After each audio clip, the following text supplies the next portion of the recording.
জামিন পাচ্ছেন না শ্যামকানু সিদ্ধার্থ সহ 7 অভিযুক্ত। বুধবারই 14 দিনের জেলের মেয়াদ শেষ অভিযুক্তদের।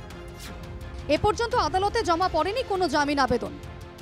আর তাই আরও একবার জেলেই পাঠানো হবে শ্যামকানু মহন্ত, সিদ্ধার্থ শর্মা সহ জুবিনের রহস্য মৃত্যুর সঙ্গে জড়িত মূল 7 অভিযুক্তকে। এবং এই আশঙ্কাকে উড়িয়ে দেওয়া যাচ্ছে না। এই মুহূর্তে বাক্সা জেলে রয়েছেন শ্যামকানু, সিদ্ধার্থ, সন্দীপন সহ 5 অভিযুক্ত। হাফলং জেলে বন্দী শেখরজ্যোতি গোস্বামী ও অমৃতপ্রভা মহন্ত। বাক্সা জেলের শ্যামকানুদের সঙ্গে রয়েছেন জুবিনের 2 দেহরক্ষী বরা এবং বৈশ্যও। বুধবার চতুর্থবার শুনানি হয় মামলার। যদিও আদালতে নিয়ে আসা হয়নি কোনো অভিযুক্তকেই।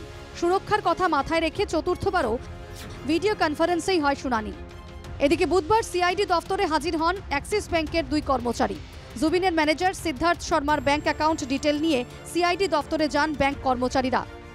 এর আগে সিদ্ধার্থের এসবিআই এবং এইচডিএফসি ব্যাংক অ্যাকাউন্ট ডিটেল চেয়েছিল এসআইটি।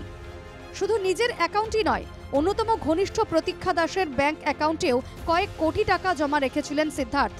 কোথায়, কোন অ্যাকাউন্টে প্রতীক্ষা কত টাকা জমা করেছিলেন তারও তন্ন হিসেব নিচ্ছে এসআইটি।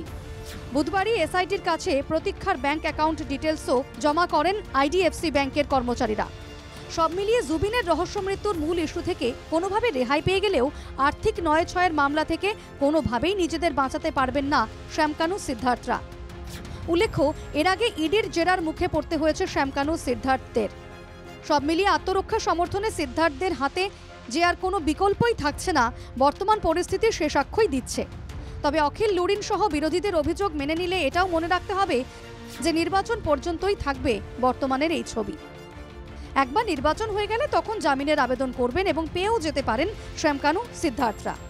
অন্তত অখিল লুরিনরা সেটাই দাবি করছেন। তদন্তের ধরন এবং মোড়ও সেদিকেই ইশারা করছে। তবে এখনই যে স্বস্তির নিঃশ্বাস নিতে পারছেন না শ্যামকানু সিদ্ধার্থরা এবং আর্থিক নয়-ছয়ের ইস্যুতেও যে ভালোভাবেই ফেঁসে যাবেন, এটাও জোর দিয়ে বলা যায় না। Bureau report, NKTV Bangla.